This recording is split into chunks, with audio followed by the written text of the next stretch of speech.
அண்மை செய்தியை பார்க்கிறோம். எதிர்வரும் நாடாளுமன்ற தேர்தலுக்கான வியூகம் குறித்து கழகத்தினருக்கு பயிற்சி தரும் வகையில் முதலமைச்சர் கடிதம் எழுதியுள்ளதாக அண்மை தகவல் தற்போது வெளியாகியுள்ளது.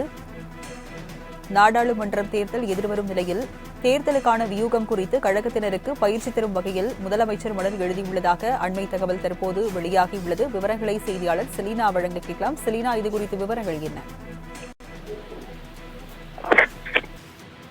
இன்று உரிமை முழக்கம், நாளை வெற்றி முழக்கம் என்ற தலைப்பில் முதலமைச்சர் மு.க.ஸ்டாலினும் திமுக தலைவருமான மு.க.ஸ்டாலின் தற்பொழுது அன்பு உடன்பிறப்புகளுக்கு ஒரு மடல் ஒன்றை எழுதியிருக்கிறார். அதேபோல் குறிப்பாக நாடாளுமன்ற இந்திய ஒன்றிய ஆட்சியாளர்கள் கடந்த 10 ஆண்டுகளில் ஜனநாயகத்தின் வேரூன்றி இருக்கக்கூடிய மக்களின் மாண்பை முற்றிலுமாக சிதைக்கக்கூடிய நிலையில் 2024ஆம் ஆண்டு நாடாளுமன்ற தேர்தலில் மக்களின் மூலமாக மக்கள் தீர்ப்பை தமிழ்நாட்டு மட்டுமன்றி இந்தியா முழுமைக்கும் காட்ட வேண்டும்.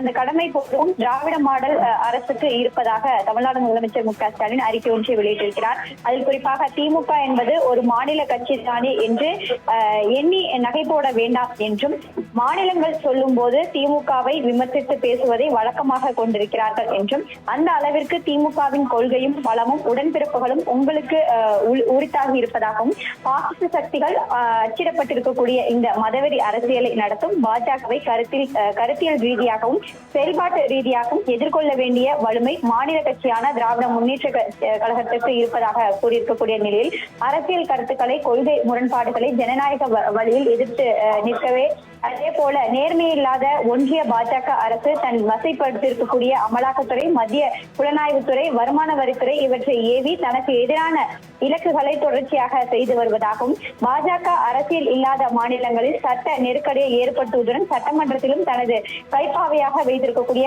ஆளுநர்களை வைத்து நெருக்கடியை தரலாம் என்று நினைத்து அண்மை காலமாக தொடர்ச்சியாகவே அம்பேத்கர் உருவத்தில் இருக்கக்கூடிய அந்த அரசியல் அமைப்பு சட்டத்தை அவமதிக்கும் வகையில் செயல்படுத்தப்பட்டு வருவதாகவும், இதனை எதிர்ப்பதற்காக தொடர்ச்சியாக வரக்கூடிய நாடாளுமன்ற தேர்தலில் 40க்கும் 40 என்ற தொகுதிகளில் வெற்றி பெற்று தமிழகம் முழுவதும் உரிமை முழக்க கூட்டம் நடத்த வேண்டும் என்று தெரிவித்திருக்கிறார். உங்களில் ஒருவனாக இருக்கக்கூடிய என் பெயரில் அமர்ந்திருக்கக்கூடிய இந்த உடன்பிறப்புகளாகிய உங்களுக்கு எங்களின் முதலமைச்சரின் குரல் என்ற தலைப்பில் தொடர்ச்சியாக இந்த கூட்டங்கள் என்பது நடத்த வேண்டும் என்றும், 2024ஆம் ஆண்டு நாடாளுமன்ற தேர்தல் களம் என்பது இந்தியாவில் இனி தேர்தல் முறை என்பது ஒன்று இருக்குமே, மக்களின் வாக்குரிமைகளை மட்டுமல்லாது ஜனநாயகத்தையும் நீட்டிக்கும், அரசின் சட்டத்தை நீட்டிக்கும் என்றும் தற்பொழுது முதலமைச்சர் மு.க.ஸ்டாலின் அறிக்கை ஒன்றை வெளியிட்டிருக்கிறார்.